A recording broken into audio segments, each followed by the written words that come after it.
introduce you to amazing people like you who are doing great things in the world that I think you should know about. Well, today's the second Saturday of the month, which means it's time for Moving Medicine Forward with Dr. Michael Klaper and Dr. Zach Burns. And today they're going to be addressing the question, how the heck do cows get bird flu? Please welcome them to the show. Klaper and Burns, it sounds like a vaudeville act to me. Sometimes it feels like it too. Yes. Well, Dr. Clapper, we can't say this on the air, but the funniest joke I ever heard was the joke you told me at True North about the stewardess on the red eye. And I've told that joke to Dr. McDougall. I've told that joke to everyone. I give you credit, and I wish we could tell it on the air, but it's this is a PG show. But that you have a great sense of humor and you're a great storyteller. So tell us a story. Bird flu, cows. How does anybody get bird flu? But how does a cow get bird flu? Indeed. Dr. Burns, you want to lead off there and I'll fill in around the details there? Where's bird flu come from and what's going on here? Why is it an issue at all? Sure.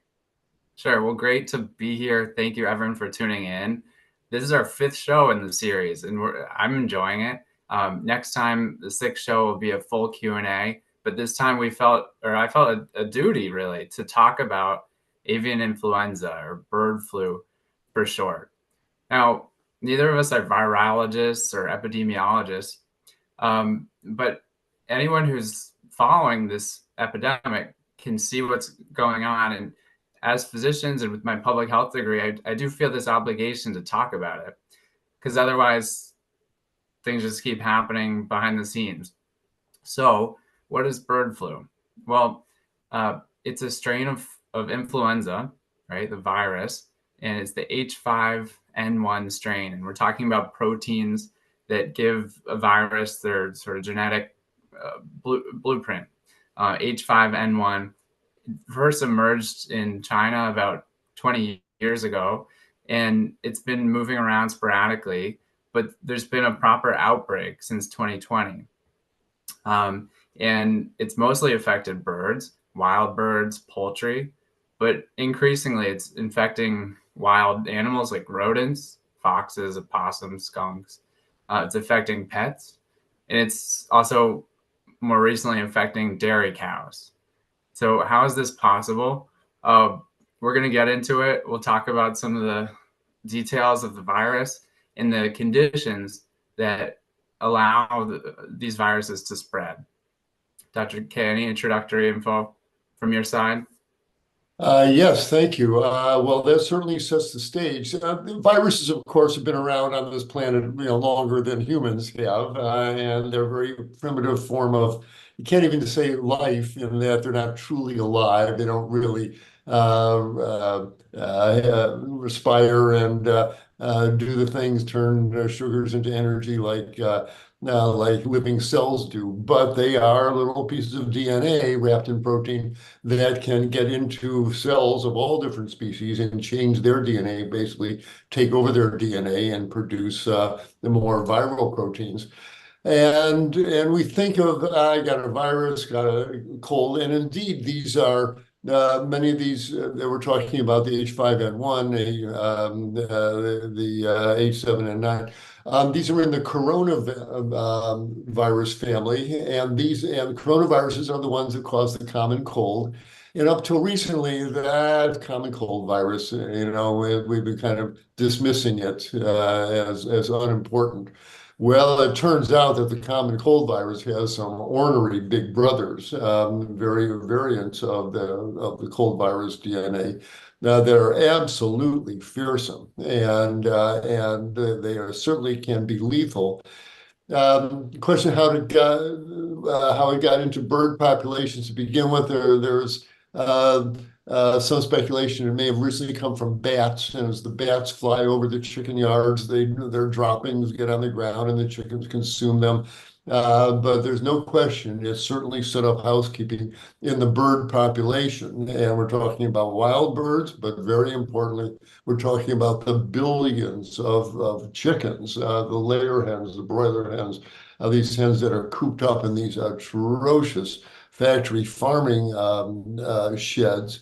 Where they get sick and cough on each other and spread the virus around. Let me just show you some quick slides here. But the reality is that this is how chickens are raised essentially everywhere around the world, certainly in North America, South America, China, etc. And and as I said, the birds get sick, they cough on each other, they share their secretions, and as a result, the virus spreads through the entire flock very quickly. And this is a lethal virus. If you are a chicken, it certainly will kill the chickens, but it gets out into the wild bird population. And the terns and the hawks and the pelicans, et cetera, who are eating, who are sharing the food, et cetera, are sharing the virus around, and it's lethal to them.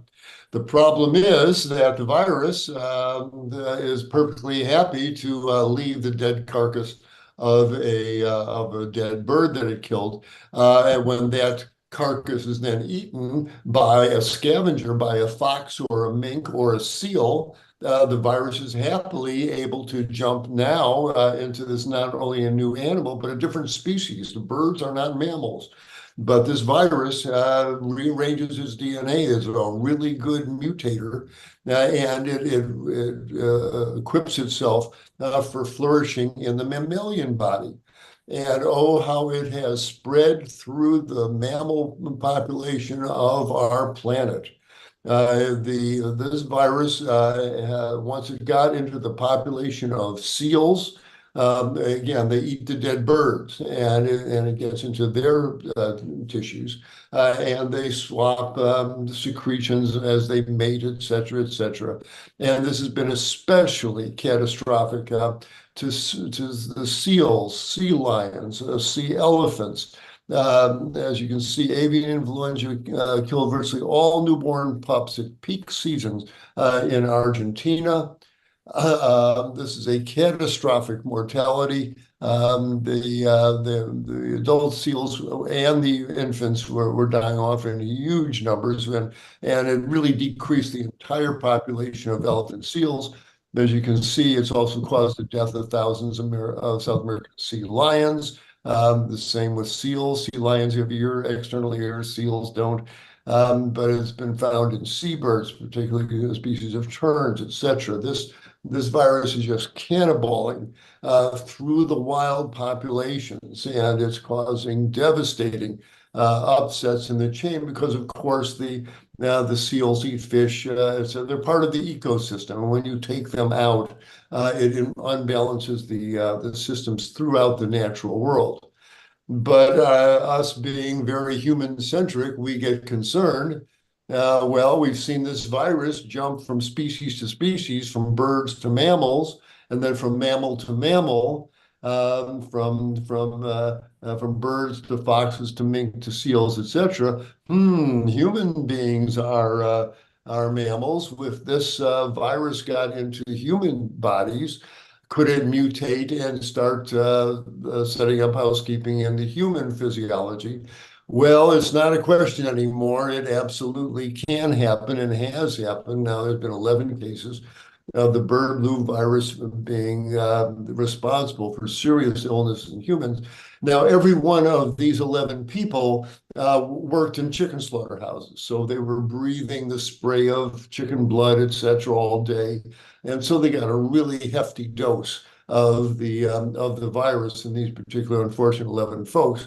But the question, of course, is but the real issue is that the virus was able to do it, was able to shift its DNA. It mutated to be able to live inside the human body and survive the onslaught from human antibodies, etc. It clearly can jump species barriers, and it can clearly jump into human beings.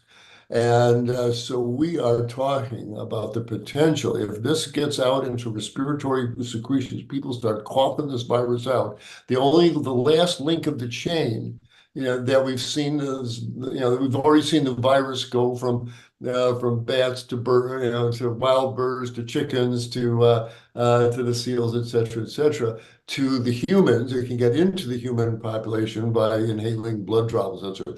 Can it then get into respiratory secretions? The last link is human to human transmission? Can a person with this virus in their lung secretion who's coughing spread this out to other people, like we saw happen with the COVID virus? We're looking at human transmission. You know, we're a hair's breadth from that. But this is how serious this problem is, and yet you don't see it on the 6 o'clock news. We're just hoping this will either go away by itself, or that the scientists will come up with some vaccine, et cetera, et cetera. But there is this malignant force out there, you know, a cough or two away from us here. And we really got to stop ignoring this and pretending this isn't happening. Look at what is happening to the natural world, and we are part of the natural world. So, this is just me waving a big red flag here, saying we need to pay attention to this. And with that, I will turn the mic back over to Dr. Burns and tell us where the chain goes from here. But it's certainly within the mammalian species on this planet.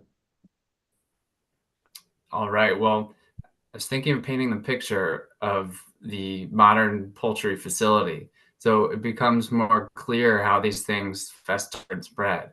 There are several reasons why the modern broiler, that's the industry term for the chicken that we eat. When we put it on the table, we call it, we're having chicken for dinner. They call it a broiler. It's been selectively bred to grow extremely quickly, to convert the conversion ratio of feed. They want to feed it as little as possible and allow it to grow as fat as possible, because that's economically optimal. So they've really perfected this. It's been going on for decades. They've perfected this genetic breed. Well, sort of perfect at short term, but it has some trade-offs. One is that there's genetic homogeneity, so that these broiler birds have this, it's like a monoculture. You've heard of monoculture with corn, and they're almost like clones. And so that means that when there's less genetic variety, their immune systems are compromised. That's one issue. Another issue is that they grow so quickly that they're developing, in many cases, congestive heart failure. Their rate of growth is so unnatural that their circulatory system, the heart pumping blood throughout their bodies, can't keep up with the musculoskeletal growth, making a baby chick to a big fat bird ready to be slaughtered. And that causes congestive heart failure. You can't have an optimized immune system in a state of congestive heart failure. Another issue that they face is constant inspiration of ammonia gas from all the feces that define their existence in that shed. They can't possibly clean and treat the fecal matter from chickens just existing amongst each other in those tight conditions. And so, but the ammonia gas from the feces becomes part of their milieu. Okay, so they breathe it in, their lungs are burned, they're compromised in terms of immune function that way. Remember, this is a respiratory virus. They need good lungs, they need good clearance. What are some other issues? Well, one, it's just the close confinement. They're on top of each other. They don't have space to move. They're deprived in virtually all cases of sunlight, of fresh air. Remember that when a case is identified in a poultry shed, they have to cull the shed, C-U-L-L. It's the euphemism from the industry of kill, all right? So they can't let the infection spread. So if they identify one case, it might be in a shed of 100,000 chickens. Well, that's the end of the story. They're going to be slaughtered that day, and they won't be fit for consumption. So it's just a waste. Oftentimes, they dig huge holes in the ground and dump hundreds of thousands of chicken bodies into those. That's an issue in itself. We got methane gas coming up and contributing as a potent greenhouse gas, the climate issue. But you also have, when these birds are culled, the practices are reprehensible. So oftentimes they basically turn off ventilation shut down. So what does that mean? You're in you're in this shed with all the birds breathing in the fecal matter and everything, and they turn off the fans. So within an hour or two, the temperature in that facility is so high that the birds overheat. They basically die of heat stroke, all amongst each other, on top of each other. Then another method is nitrogen gas. It's like a fire extinguisher foam. So they spread that foam in mass over the birds and they suffocate. So to date, 90 million broilers have been culled this way because they've identified avian influenza among a population. There have been over 35 dairy herds where they identified avian influenza, and of course they have to kill all those cows as well. Those are dairy cows. They would have been killed around 5 years of life. Remember, a cow can live about 20 years naturally.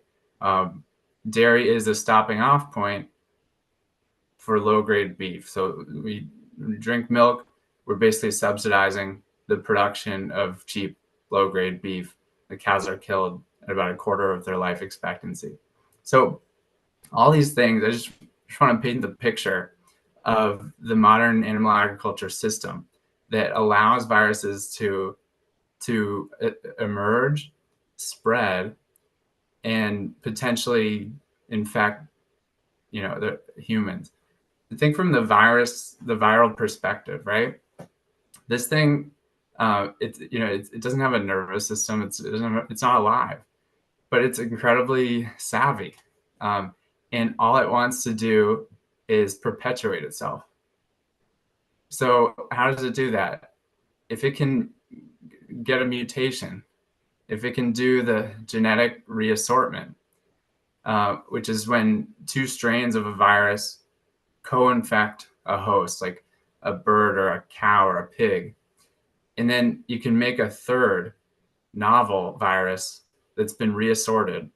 If they can pull off any of these magic tricks to become more versatile and infect human hosts, it would love nothing other than to do that. And so that's what we're up against. It's a powerful evolutionary mechanism, and we're basically asking for it.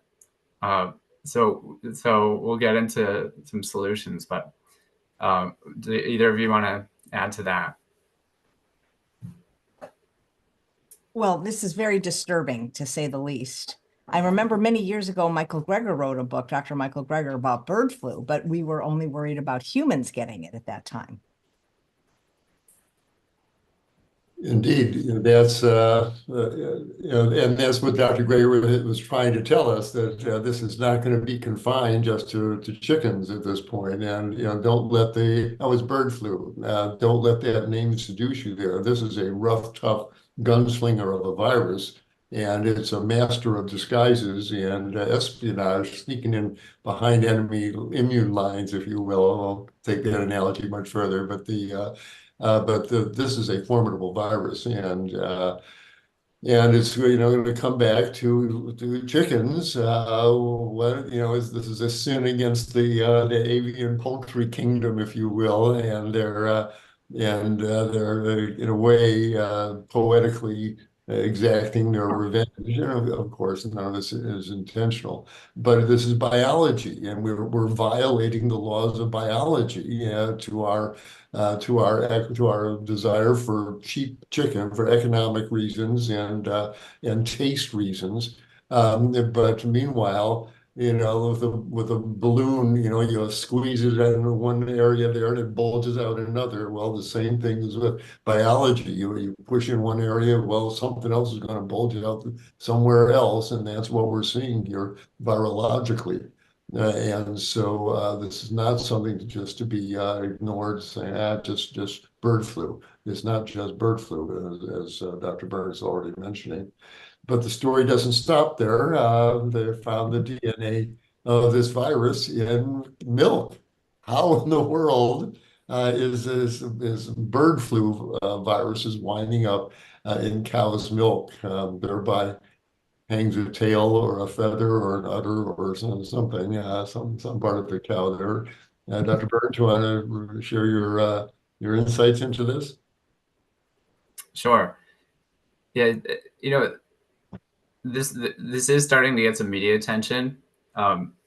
It's not necessarily making practical suggestions like in how we can mitigate this issue, but the news is spreading. And I think the transition from the virus only affecting birds to affecting dairy and being detected in dairy has freaked some people out.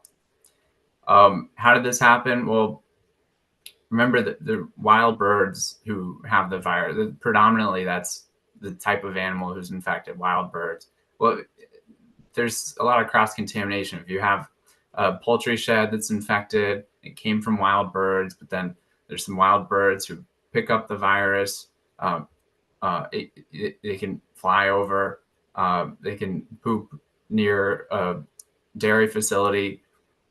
It gets into the dairy cows, and that's presumably how this happened. Different animals present differently. In medicine, we say, how do they present with the infection? Well, the birds typically have like upper respiratory symptoms. They do sneeze, they have more secretions. They also have these superficial skin hemorrhages, and they can get diarrhea. Well, mammals, often with the same avian influenza virus, they manifest with neurologic symptoms. We see that in the rodents, the suburban rodents, like we mentioned, the foxes and skunks. We see that in the marine creatures that Dr. Klaper showed on the slides, and also in the cows. So it's sad. Sometimes they'll act confused, deranged, in a situation where they would have been apprehensive of humans. They're no longer apprehensive. They sort of imagine like a rabid raccoon. They just sort of lose themselves and they start acting aberrantly. That's what they're seeing in cows. So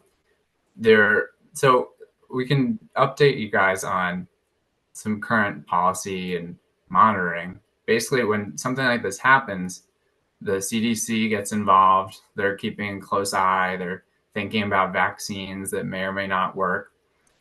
There's the FDA, which is doing some testing, the Food and Drug Administration, and then there's the USDA, U.S. Department of Agriculture, which has a branch called APHIS, which is in charge of detection. So they're doing all these experiments. They're sampling different products. They've sampled the poultry. You can detect avian influenza in chicken meat all over the country. What they're saying, though, is that when it's cooked adequately, it inactivates the virus. Okay. Same with beef. So far, they've found when there's avian influenza in beef, you cook it adequately, inactivates the virus. Theoretically, the human consumer couldn't get infected. What about milk? Well, pasteurization, they're really interested in whether pasteurization can inactivate the virus. So far, it looks like it does. That's when you boil the milk to kill off any germs. But after pasteurization, you still see viral particles. So the genetic material from the viruses, from the avian influenza virus in the milk that's actively being consumed by people throughout the country. I haven't seen much discussion of this, but we know that there's a theoretical risk of a human immune response. So there's the concept of a foreign body, a foreign antigen. If you have genetic material that your body's never seen because it's coming from this inactivated avian influenza virus, the body doesn't appreciate that. So it recognizes foreign bodies where it's amazing. Our immune system is absolutely incredible when it's functioning, and it detects these foreign bodies and it mounts a response. But sometimes it can mount too big of a response, right? And we have autoimmune issues that can result. So we've seen some of these things, like in the case, and Dr. Klaper, we've talked about some of these issues, like in the case of rheumatoid issues and autoimmune disease, when you have a whole society that's massively ramped up its consumption of things like cartilage and other animal byproducts from the meat that we consume, well, if you have animal cartilage, your body's going to build antibodies to fight it, all right? But if those antibodies cross react with your own cartilage, your own joints, then you could develop things like rheumatoid arthritis, lupus, other autoimmune conditions. So what is the risk of, say the virus is inactive? We may not be getting an active bird flu virus from drinking the milk that it's in, but could we be setting our immune systems up for overactivation, autoimmune issues down the road? I don't think anyone really knows, but it's something we should think about. Absolutely. And I've often felt that I'm amazed, well, that we don't see more autoimmune disease, but we are seeing it increase as we're eating not only all these foreign animal proteins, but then we're doing everything from drinking alcohol to taking anti-inflammatories that make our gut leaky, that increase intestinal permeability, that allows these fragments of animal protein to get into our bloodstream, into our immune system. And I think that certainly rides that curve of increasing autoimmune disease. But I just want to point out, a rather distasteful reality of meat production here. Again, the meat industry doesn't advertise this on the 6 o'clock news, but in their relentless efforts to lower costs and get the most meat or milk out of their animals for the least amount of input of feed and money, etc. They're constantly looking for ways to become more efficient. Well, one is the chicken meat producers. Every 6 months or so, they kill all the chickens in the shed, and they have to clean out the shed. And so the skip loaders come in, and the shed has about 6 inches of what's called litter on the bottom. But what is it really? It's sawdust and wood shavings and chicken manure. You've had hundreds of thousands of chickens defecating into this, and so you've got 6 inches of sawdust and chicken manure. Now you can just push it all out and bury it, I suppose. But some of the enterprising folks in the meat industry said, well, that litter stuff here, it's got carbohydrates that ruminant animals can digest from the sawdust and wood shavings, and there's protein in the chicken manure. We're feeding the chickens corn and soy, and not all of it gets absorbed by the chicken. A lot of it comes out in their manure, so there's going to be protein in there. Carbohydrates, protein. Wow, what if we fed that? Cows can digest that. So can pigs, but cows certainly could digest that mixture. So the litter from the chicken manure droppings from the hen house are added into cattle feed, and up to 10% by weight of the feed mixture that's shoveled down the gullets of all these hundreds of millions of cows and pigs in the sheds there. 10% of it is chicken manure, is chicken litter from the hen houses. And the average cow consumes about 6 to 8 pounds of this stuff a day. Well, if the chickens all have, they're all shedding H1N1 virus in their manure, surely that virus is going to wind up mixed into the cattle feed. And so I'm sitting here watching people be shocked. How could this avian virus have gotten into the dairy milk? Well, duh, if you're feeding the cows the chicken manure, and this is clearly a virus that can be consumed orally and infect the animal, as we see with the sea lions, etc. How can we be surprised? It was inevitable. I was watching my watch how long it's going to take before that virus shows up in the dairy herd and in the milk, and that's indeed what's happening here. So if you're looking for another reason to get the cow's milk products and the dairy products out of your diet. Realize that the remnants of the chicken manure that those cows were fed are fragments of that on some level, even if it's the fact that the DNA of the virus has shown up in the milk says that virus was in that milk at some time. Yes, the pasteurization product, the process, broke up the virus, but it was in that milk, which brings us around to the raw milk community, who are adamant, again, I don't want you denature the milk when you pasteurize it. Give me that milk the way nature intended it, right out of the udder. And you can get into that whole argument if you want, but one of the things you're buying for yourself if you're drinking raw milk, natural as it may be, are those unpasteurized viruses that you may be consuming. So there's all sorts of ways that our barrier against this is a very porous barrier. We should not say, oh, well, you cook the virus, it kills them all. No, the pasteurized milk kills it all. Boy, you are betting your survival and the survival of our society on a very thin wall of protection there. And as I said, there's holes in that wall with the raw milk community, et cetera. So this is, we don't want to depress people. AJ's podcasts are really, are uplifting on every level.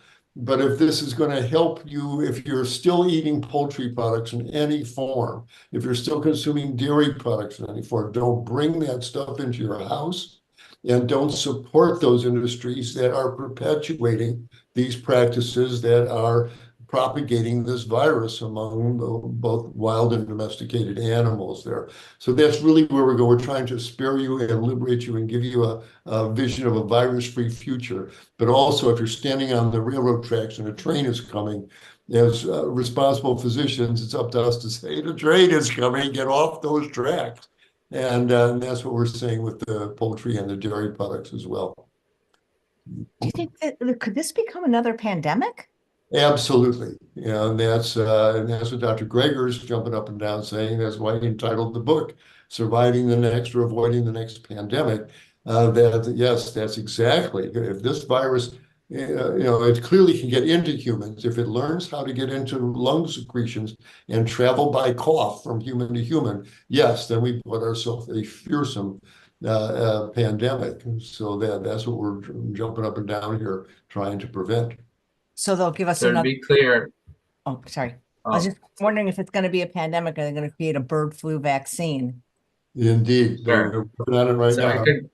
Go ahead, Dr. Burns. I could comment on those. So to be clear, there's no imminent risk of human to human transition, but there's a formidable threat that could happen. It just takes one mutation, one instance of viral reassortment for that to happen. It's just that at this particular moment, we don't have evidence of human to human spread. So there have been 2 human cases in the US, more globally, and they came from a poultry worker a couple of years ago, and then this year from a dairy worker.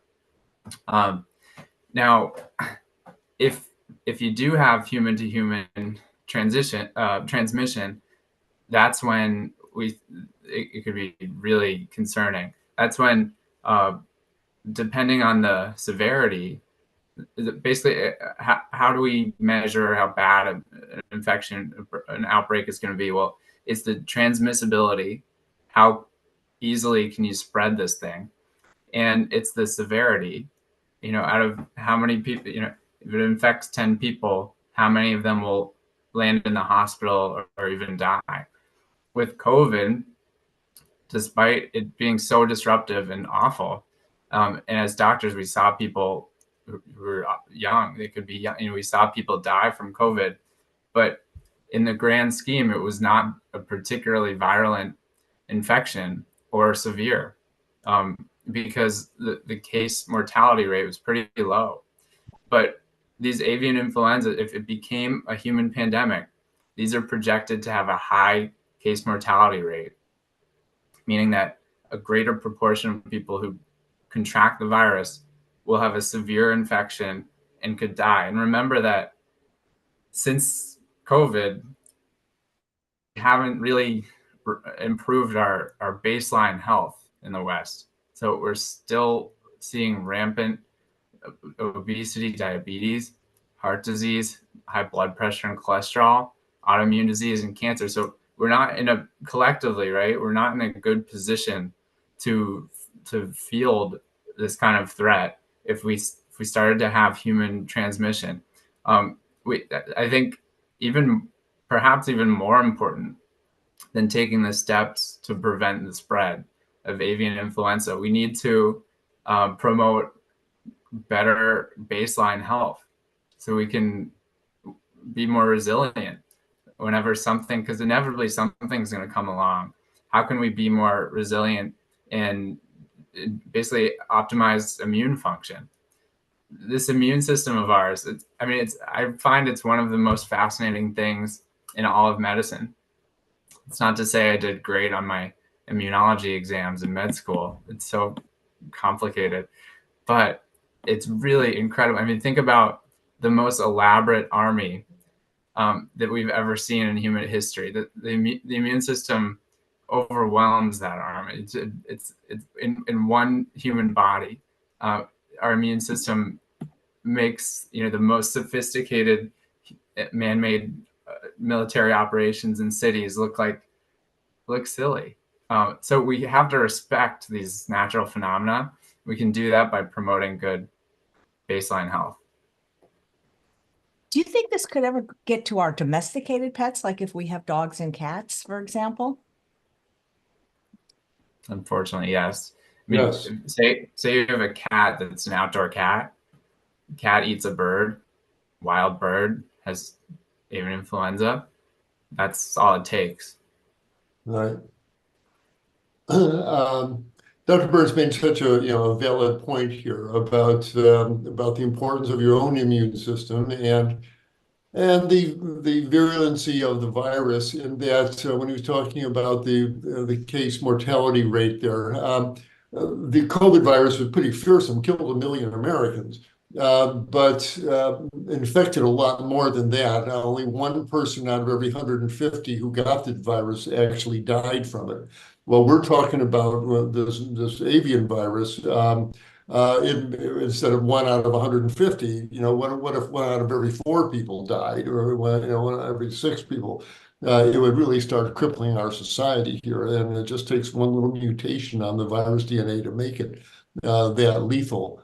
No matter how lethal it is, however, most people will survive it, and you just want to really enhance the possibility of surviving this. During the COVID thing, my wife and I, we got COVID twice. It was achy for a couple of days. My nose ran for a week. It was done. It was gone. And it wasn't a terrible medical ordeal. But there was a different story if I were obese and diabetic and had lung disease and high blood pressure and taking a bunch of medications, would have been a different story. So the best thing you can do is get yourself as healthy as possible, and that starts with a diet based on whole plant foods. Drop that extra weight there. Get some sunshine in your skin every day. Get your vitamin D levels up. Eat lots of fresh green and yellow vegetables. Eat that salad every day, and really give your immune system what it's looking for. Get enough sleep is really important. When I get sick, it's usually because I'm cheating the clock there, and I'm up till 3 in the morning writing a report or whatever, and I'm up again at 6. Well, 3 hours is enough. No, it's not enough. And within a day or two, my throat gets scratchy, and my body says you weren't fooling anybody there. So sleep is really important. Drinking enough water is important, so your secretions stay nice and thin. They have thick secretions, foster infections there. And then move those lungs, man. Go out for a walk every day and take some nice deep breaths. And you're an animal. Be a fit animal. We got to move. If it's their ticket of admission to the animal kingdom, unlike trees, we get to move. So take advantage of that. But again, all the pillars of lifestyle medicine, sleep, exercise, rest, avoidance of toxins, and a plant-based diet, those are your real pillars to hopefully not be too scathed by this viral creature out there that is lurking and getting closer to us there. But most importantly, if the world became vegan tomorrow and all these animal sheds disappeared, so would the virus, and this whole thing would just disappear into the dustbin of history where it belongs. This is a self-inflicted disease because we're violating the natural laws of nature. And so again, protect yourself. Don't bring that stuff into your house, the meat, the dairy, the poultry, etc. And every time if you're out and you say, I'll have the fried chicken, you're telling that industry, good, lock up a few more chickens, feed some more chicken manure to the cattle. Don't support those industries with your dollars either. And so we want to empower you, not make you feel despairing here after our discussion. But I think it's an important discussion to have. Is our government doing anything to ensure our safety? Oh boy. So those federal organizations like USDA, FDA, they're monitoring this. The problem is they can't possibly do as much testing as is warranted right now. So you really have to sample all the poultry sheds, all the dairy facilities, and it's impossible to do that, or we don't have the sort of political will to do that. There's a lot of conflict of interest. So remember, the USDA is basically subsidized. We through our tax money, we pay for subsidies for the meat, dairy, egg industries for the process, basically the corn and soy, the monocultures that become feed for cattle. So we do have some checks and balances in place from federal agencies, but they're not always. They have multiple priorities. It's not just preventing the next pandemic. It's also making sure that the dairy, the chicken, egg, and more broadly the meat industry is healthy as ever. So remember that without these subsidies, these industries, animal agriculture is so unstable, so economically tenuous that it would not have lasted. We're basically every year with the Farm Bill, we bail out these industries, or else they wouldn't have persisted. We'd already have a plant-based food system. So it's like really desperately perpetuating these industries on the policy level and also on the individual level, because we're still hungry for these products. We have to tackle it from a few different angles. But I wanted to raise one more point, which is more broadly, so this avian influenza is what we call a zoonotic infection. So something that now we've seen evidence can come from the animal to humans. Well, zoonotic infections are not new. This is just the latest episode. So COVID was likely a zoonotic infection. There's some discussion about whether it came out of the lab, but all that evidence really points to it coming out of these wet markets in urban China, where different species from around the globe sit in these cages, and it's a breeding ground for novel pathogens and spread to human consumers. And let's say maybe put COVID aside. Well, there are so many other zoonotic infections, and they come from the industrial agriculture in the West and globally. They come from, so for example, mad cow disease, swine flu, past episodes of bird flu. Remember 1918 was a horrible flu pandemic that killed many people, and the case mortality rate was very high. So that's one of the things we look back at when we're thinking about how this could play out with our current bird flu. With the bushmeat trade, where people are going into natural forests and killing wild animals to trade for, because they are purported to have medicinal properties, and some people eat the meat itself. Well, that's the type of practice that brought us HIV, that brought us Ebola, and innumerable other infections like that changed the world. It changed our medical landscape. And it's awful. There's industrial agriculture, there's bushmeat, there's poaching, and other forms of exploitation. Remember the deforestation that is required for us to keep expanding cattle grazing land and land to grow the grains, the massive quantity of grains that we need to keep dairy and beef cows fed. That deforestation changes ecosystems and exposes us to novel pathogens, more zoonotic infections. So they're just, smallpox, like the most infectious disease in the last century has come from our sort of increasingly unnatural interface with the natural world. That's most infectious diseases. So we have to think about our relation to the natural world. Can we sustain this, or are we just causing so much ecological imbalance that we're getting sick? Dr. Burns mentioned the Farm Bill is coming up for reauthorization. Here's something that you can do, is let your voice be heard. Writing a note, whether email or an actual physical letter to your senator and your representative, makes a huge difference. When these women and men get these notes, they know there's thousands of people who feel the same way. There's one person bothered to write me. But if you don't know who your representative or senator is, go to whoismyrepresentative.com and put in your zip code. They'll tell you exactly who your senator and representative is. Write them and say, I fervently urge you, as the Farm Bill authorization comes up, not to authorize government payments to animal-based industries, but instead, if any subsidies are being given out, that it goes to plant-based industries that promote human health. Just 3 lines is all you need to say, but let them know you are watching and it's your tax dollars that they are allocating here. So that's one thing you can do to really start changing things. And let's see. And again, keep yourself as healthy as you possibly can. That certainly makes sense. I have one other point, but I'll think about it in a minute there.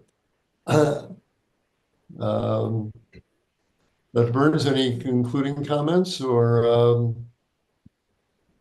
Yeah, on a positive note, there's so much going on.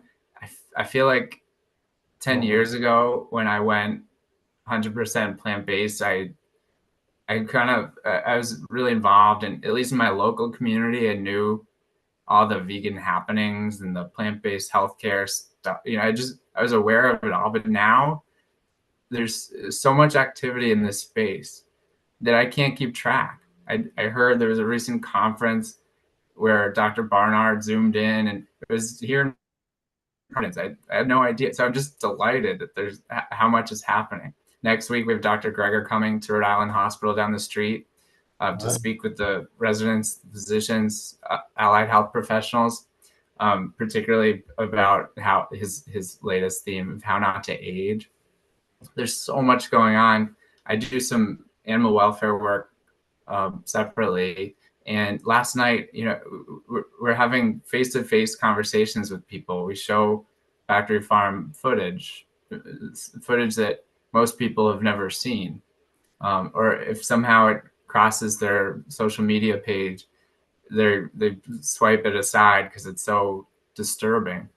But people, I'm finding people more and more receptive. They're willing to watch and face the reality of our food system. And I found them to be, this was just last night, they were so receptive. I had a little girl who was wearing like a kitty cat hat, and we helped her understand what she has a pet cat herself. And she started to understand, she's like 7 years old, but that her kitty cat, she was so devoted to this pet cat, right? And you can feel that way toward other species, even if they're chickens, even if they're pigs or goats or cows or turkeys. They're actually not fundamentally any different than a cat or a dog that we love, that we I was working with the orthopedist yesterday on my ortho rotation, and he's talking about the veterinary orthopedics, where people are spending tens of thousands of dollars for surgeries for their dogs and cats. Can you imagine, like, that sort of, just the imbalance between that sort of attitude toward one species, and then after you write that check for the the dog's like knee arthroscopy, then you sit down to the table to have some chicken wings and a burger. I'm actually optimistic, or else I wouldn't do this work. I think people are smart enough to make these connections, and that our food system will ultimately be a plant-based food system, and we just need to help expedite that change. So all of you who are watching, you're so powerful. We're all more powerful than we recognize. And what you can do is talk to people about these issues, educate yourself, and start having conversations. And don't be shy, right? And don't apologize for having compassion toward other beings, or for having concern from a public health standpoint about things like avian influenza spreading even more broadly. I remember, go ahead, AJ. Oh, I was going to say there's a really good question from Judy, who's watching live on Instagram, and she says, does the animal manure that we have to spread on our gardens even present a danger? Well, that's an interesting point, the difference between organic gardening and veganic gardening. And the classic, as far as, unless they've changed it, the classic definition of organic gardening allows the use of animal products, soil amendments, blood meal, bone meal, etc. And of course, just regular manure. Questions what that animal whose manure you're spreading on your garden there, what that animal was fed, etc. And for that reason, the safer guideline is veganic gardening. Mother Nature knows how to grow a forest with just plant-based materials there. It keeps renewing the forest. You don't really need animal manure in your garden. And so I would urge people to do a little research and find out the best plant-based soil amendments and stick with them. I think it'd be safer all the way around. I remember what I was going to say before regarding the involvement of government agencies, etc. And yes, they're monitoring it and they're trying to develop vaccines, etc. But there's no question that the meat industry has committee members on every one of those organizations' committees there. And the root of the problem, reducing or eliminating our meat consumption, essentially never gets considered. In fact, looking at one of Dr. Greger's videos, where he showed an article in a regular epidemiology journal, and the author was marveling that the thought of telling the public to reduce their chicken consumption is never even considered, when it's actually the most powerful way to stem these epidemics here. And so, just to put in perspective, do not be looking for the USDA, the Department of Agriculture, to lead the way to the real solution of stop eating this stuff, stop producing it and stop eating it. And that is where the power comes to you, the viewer. The place that you really have the power is pushing that cart down the supermarket aisle, deciding what's going in that basket. And if you don't buy the stuff, that changes the economics. It's no longer worthwhile for them to create it. And the same thing when you're sitting in that restaurant with that menu in your hand. Every time you turn to the wait person and say, I'll have the chicken, I'll have the veal, your children's world, your grandchildren's world gets a little hotter and drier and deader. And those viruses say, yes, order another order of chicken there. And so instead of feeling powerless, realize you, the viewer, have the ultimate power in your buying decisions and your eating decisions here. So we can de facto create the world we need to just by wiser consumer practices. Colleen has a great question who's watching live on YouTube. Nice to see you again, Colleen. Should we be concerned about the food we feed our companion animals? Because that often contains, chicken in it, for example. Absolutely. Pet food is basically a way for the meat industry to be more profitable. If they couldn't use the waste products for pet food, then they would have to throw them out and they would lose money. Their profit margin would decrease. So pet food is a huge, I'm glad you brought it up. I think your name is Colleen, because it's a huge issue. We love our pets, and we have cats and dogs, and we feed them meat twice a day on a massive scale. And that's the lowest quality meat. It's being made into pellets and Purina and all this stuff. I forget who made this point, but we're just imposing our attitudes on these pets. So like you go in the store and your pet food for the cat is right. It's like chicken or like something that might be made of chicken or fish. Well, can you imagine if the can of cat food was made of mouse? Cats love mice. It's just that wouldn't sell on the shelves because humans get freaked out. So you can see, and also there's no human mouse industry, so they couldn't use the byproducts to make the pet food. So yeah, there are ways that you can give your pet a very loving, healthy, nutrient replete, plant-based food system. So there are companies like Wild Earth for dogs it's an entirely plant-based dog food, and it has all the nutrients they need. And people say, well, cats, they're really sort of omnivore, like they need some meat in the diet. They would in the wild, but now, I mean, let's be honest, our cats are domesticated, so we can control their diet. There's plant-based cat food that's supplemented with the amino acids they need to thrive. It's not unethical to feed your cat that way because you're giving them 100% of the nutrients they need. So do prioritize the plant-based options for dog and cat food. It's very important. Thank you. Yeah. Or but I was going to say, if people had to feed their pets animals, make it themselves, but where are they going to get, good quality animal products if there is such a thing? Indeed. Yeah. Oh, so why doesn't our government care more about this issue or any issue really related to health and welfare? Because there's so much profit. Pay no attention to the man behind the curtain there. Dr. Richard Oppenlander wrote this wonderful book. The title says it all, Comfortably Unaware. Comfortably unaware. And that's just where the meat and dairy industry and the government wants us to. Don't worry about it. You just keep eating your burgers and your buffalo wings, and don't worry about that other stuff. We got it under control. And look what's happening. Ask 14,000 elephant seals if they have it under control. There are dead carcasses rotting on the beach now. These viruses spread through mammals. And we found out the hard way with COVID, and I'm afraid, and Dr. Greger's afraid, we're going to find out the hard way some of these other avian viruses.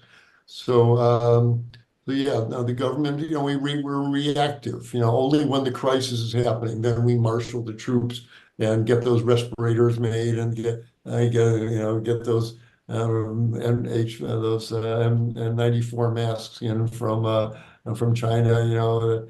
We marshal the troops when the enemy's already on the beaches here, but it shouldn't have to be that way. We're smart human beings. We ought to see this threat coming and do the hard, but it's not that hard. But stop. We've used animal eating up. It is now turned on us. It's become monstrous. No matter what role it played throughout history, the mighty hunter and all that, doesn't matter. What it's become is monstrous and is threatening our existence, and we need to turn the page on it. We used to do a lot of things. We used to harpoon whales in the head. It makes us say, my God, I can't believe we did that. We used to buy and sell black people. We now say, oh my God, I can't believe we did that.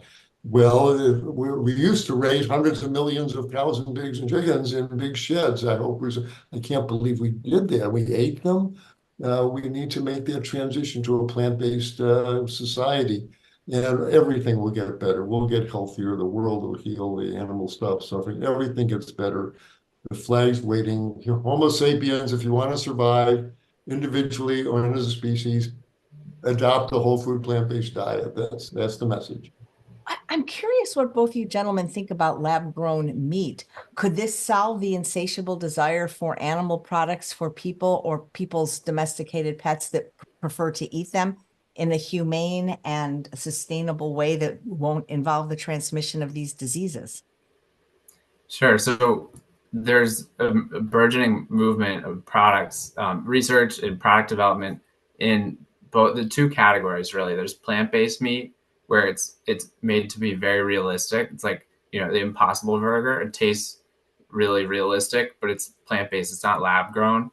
And sometimes that can use precision fermentation, where they make an actual animal protein, like the heme, like the heme molecule that's in Impossible Burgers. They make it through mycelium or some other plant-based method, and they create a realistic plant-based thing. Then there's molecular meat, which is growing actual animal cells in a petri dish. Initially, and probably still, you need at least some stem cells from the original animal, but that's probably going to become obsolete, where you can just make the animal protein. Remember, this is bioidentical to meat, but it doesn't involve animal. So it's like having the animal product without the animal. This is a really huge area. It's complicated, and I think we need to be really thoughtful about its development. I think it is the future between plant-based and lab-grown meat. There's so many issues that it completely resolves. So there's the issue of 80 billion land animals being killed painfully every year. There's the issue of the CO2 emissions and other environmental calamities coming out of livestock production, the deforestation, the acidification of the oceans. That kind of protein development would completely resolve those issues. Working conditions in the industrial facilities for these people, mostly immigrants, it would resolve that. You could even, but then we get to the health side. Okay. I'm actually optimistic that we could tailor these animal products, the lab grown or plant-based animal products, make them actually healthier than the existing animal products today, so that because they wouldn't have hormones, antibiotics, they wouldn't have all sorts of bioconcentrated metals and plastics. And so for those reasons, they become intrinsically healthier. Okay, here's where I transition. At the same time, we don't want to promote a future where we're eating the same quantity of animal products that we are today, just in another form, because that will not solve the chronic disease issue. If we keep eating the same amount of animal protein and fat, it doesn't matter which method it's produced in, then we'll still have the obesity, diabetes, autoimmune disease, cancer, you name it. So it's going to be a combination. I think it's a really key interim solution, because we're not going to have everyone going plant-based overnight. But I think we have to be thoughtful about it and make sure that it's part of a future food system that also makes actual fruits and vegetables, beans, whole grains more readily accessible and nutritious. Have you heard of Paul Shapiro and the Better Meat Company, where he takes like fermented mycoprotein from fungi? I'm going to be having him on the show next week, so I'm curious to learn about this. Cool. I'm not familiar with him, but it sounds really interesting. They're using mycelium to grow certain compounds that we associate with meat. but you could do it without the animal. Well, maybe this is the future. Anything's better than what we have now. And as I said, as Dr. Burns said, there's so many advantages. It ends animal cruelty, the lab-grown meat, and you don't have the antibiotics and contaminants. But as he also rightly said, it's still eating meat, and packing your intestines full of meat 2, 3 times a day still, I think, puts you at risk for everything from colon cancer to dementia to Alzheimer's to heart disease. So it's certainly from the health viewpoint, it's probably minimally beneficial, but from every other viewpoint, yes, it sure beats the factory farm system we have today. So I'm rooting those folks on, but a little bit skittish about the health effects. But if we don't have a healthy planet, none of anything else is going to make any difference. It doesn't matter what your cholesterol is, and so if that seems to be a juggernaut that's proceeding, I wish them success, but as a physician, I have reservations. You know, it's interesting. I remember hearing you give a talk once, Dr. Klaper, that there are no failed vegans that were born vegan and raised vegan, and you've known quite a few of them.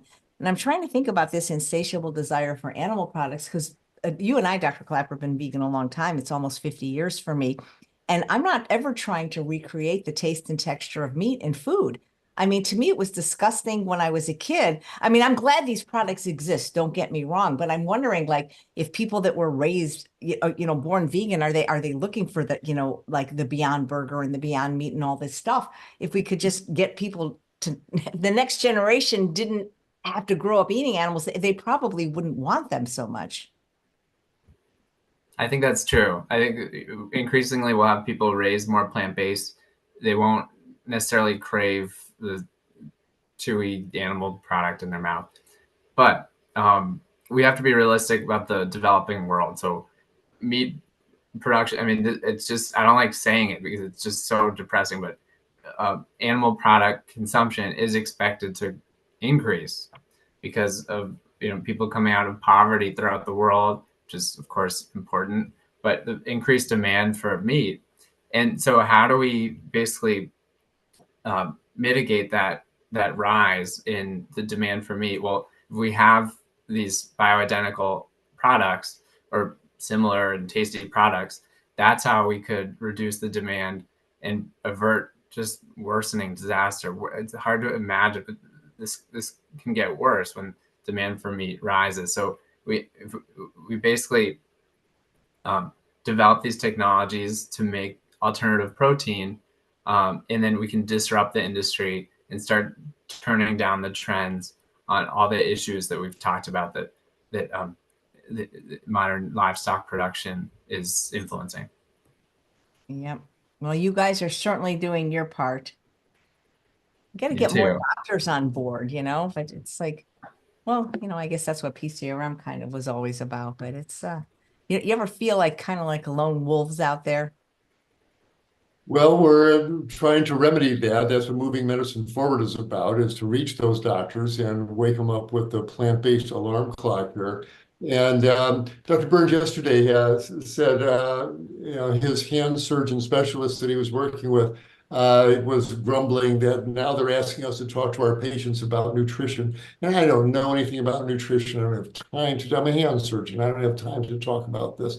But this is such a teachable moment that we really need to take advantage of. So we're going to come up with either a one-page or even a business card information nugget there saying, don't know what to tell your patients about nutrition? Give them this card. And there's websites for forks over knives and what the health, etc. And at least to be able to start filling in these gaps to enlist the whole medical community, including the specialist community, into acknowledging the importance of plant-based nutrition and helping their patients move in that direction. So yes, it's an area that we are working. We don't want to be lone wolves. We want to get all the medical profession into the plant-based awareness. And we're getting there, slow but sure, we're getting there.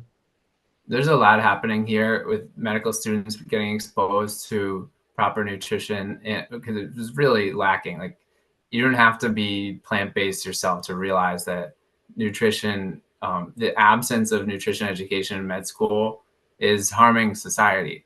But yes, our Moving Medicine Forward is devoted to med student education. Dr. Klaper and I are out speaking with students around the country, often by Zoom, so it's simple. And if they get that memo early in their education, it can be really powerful. I've seen it for me. I'm one example. It has completely shaped my career. There are so many other people who they get on the wards their third year because they've been in the classroom for 2 years in med school. Then their third year, they get, and they see that 8 or 9 out of 10 people on that hospital floor are there specifically because of what they've been eating for 10 or 15 or 20 years. It's really, so they get it. These are smart people, and they want to address the root cause. So I really feel that my generation of doctors is getting the picture. Yeah, some are more enticed by, like the sort of high tech aspects of medicine. They want to be in the operating room or work with the newest chemotherapy agents. But that's, still most of us are seeing patients over time. Even if you're a specialist in cardiology or pulmonology, you get to know your patients, and anyone can intervene on lifestyle. And more of us are making the connection between diet and disease. The thing is in hospitals, they serve deplorable food, both in the cafeteria to the guests and even to the patients. Yeah. Hospital food is one of the great oxymorons in the English language, hospital food.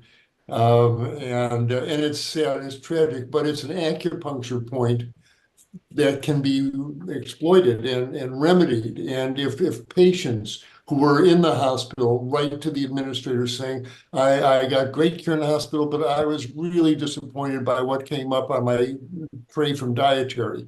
And if the residents and the interns were saying, the food we're being fed in the cafeteria, we want a fresh salad every day, we want a plant-based entree every day.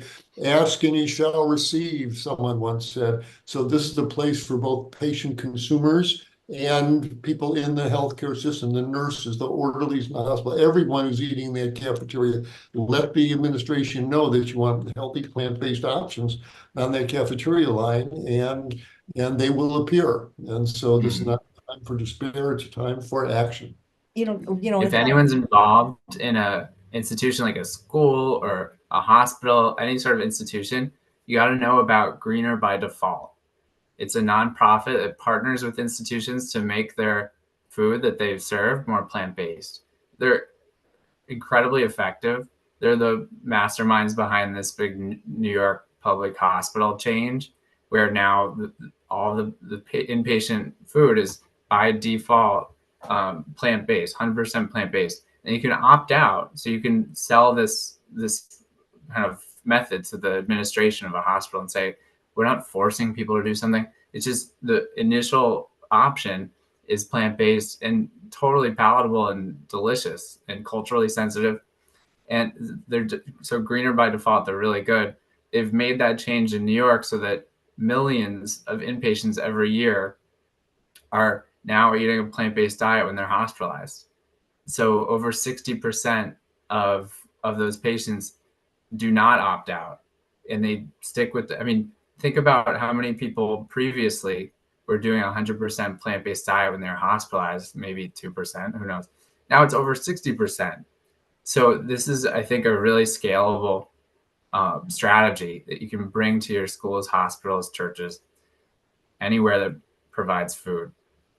On the local level, I'm excited to circulate a petition. It's coming out Monday that will call on my colleagues to say whether we want to keep serving bacon to inpatients at the hospital here in Rhode Island.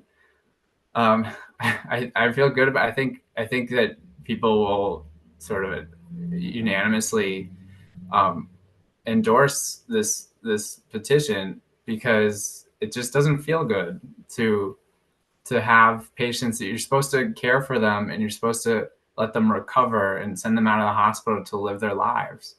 But meanwhile, you see when you're on morning rounds, you see that they've got a pile of sort of tepid scrambled eggs and a bundle of soggy bacon. We know that bacon's a type 1 carcinogen. It's the same level of evidence for its causing cancer as tobacco and asbestos. So we're doing that at my hospital, and I'll look forward to letting you know how it goes. I have an idea. How about you stop the McDonald's being allowed in hospitals? In 1977, I was a freshman at the University of Pennsylvania, and my roommate's sister was admitted to Children's Hospital, and we went to visit her, and there was a McDonald's in the lobby. And then Ronald McDonald has all these houses to help children with cancer when they're the ones that are giving it to them. So It's stunning when you walk into the lobby and you see a fast food outlet there. More and more hospitals are starting to rebel against that. And it just takes one attending physician on the staff. I know Dr. Rice-Dancic did it in New Jersey, her hospital there, but this is outrageous. But the hospital's making money off the fast food restaurant, and so they've got their bottom line arguments for keeping it in place. But they can't do it at the risk of the expense of their credibility and of the welfare of their patients. It's going to be a steady downward trend. Those fast food outlets in the hospital lobbies there, and. What Dr. Burns is saying is so exciting. Green by default. That's brilliant, and that's really what it should be. AJ puts that in the show notes here, but that concept says it. It should be green by default. So serve your patients a healthy plant-based meal as the baseline there, and if they want the meat, they have to ask for it. I think it's brilliant, and everybody's life should use that as a guidepost here. Green by default, I think is brilliant. And if anyone wants to know about our work in moving medicine forward, I'm sure AJ will have the link there. Whatever you guys like, that's always in the show note. And Zach, if you want to give me the green by default, we'll add it. Well, we're just about out of time. And there is a question that 2 viewers have in the chat, but it's not about this topic. So would you guys like to take a stab at it, or should I tell them to just bring it back next month when you're doing your Q&A? Bring it on. Okay. We'll take the questions, but again, viewers, next month is all Q&A, and it will be a little more uplifting. We hope. Right. It won't be so depressing. Okay, thank you. So 2 people want to know, I'm curious what the doctors think about nuts and seeds for health. Way better than chicken, that's for sure. Way better, absolutely. Nuts and seeds are great. I'll start with it and then pass it over to Dr. Klaper. Sure. So nuts are an important source of plant protein. They have evidence for cardiovascular disease prevention in moderation. So you want to have a handful of unsalted, unroasted nuts a day. And remember, they can be dry roasted. That means they don't have oil. But if it says roasted, that means they were just like roasted in oil. So you don't need more fat on top of a nut that's already higher in fat. But enjoy especially walnuts and almonds, which are high in omega-3 fatty acids. Enjoy those in moderation. Seeds, also a great source of omega-3 fatty acids. Chia seeds, hemp seeds, flax seeds. Some argue you should be really disciplined about your seeds and have a tablespoon of ground flax meal every day. Omega-3s are important for neurologic health and heart health as well. Pitch perfect, Dr. Burns. He mentioned all the reasons why nuts and seeds belong in your diet, and a handful of unroasted walnuts, etc., sunflower seeds, they're wonderful. As Dr. Russell says, the fear is as soon as you say nuts are okay, then it gives permission for someone to sit in front of the TV with a 5-pound bag of roasted cashews and shovel them in by the handful. Well, the doctor said nuts are okay. That's gluttony. That is not okay. But again, a handful a day of unroasted nuts absolutely have a valid place in your diet. You're so tall, Dr. Klaper. Your hand's a lot bigger than mine. You get to have a lot more. That's for sure. As sad as this was very informative. I'm sure it's going to help a lot of people. So thank you both, and look forward to the monster Q&A we're going to have next month, the second Saturday of June, which I believe is June 8th. We'll see you then. Thank you. And if you guys would like to help their work and contribute to moving medicine forward, it's a nonprofit organization. Your contribution is tax deductible, and the link is right below. Thanks for watching another episode of Chef AJ Live. Please come back tomorrow at 9 a.m. Pacific time for Nutrition Insights with Dr. Peter Rogers. He is going to be talking about Western abdominal diseases. They're Western because the people in the world that don't eat like us just don't seem to get them. Take care, everyone, and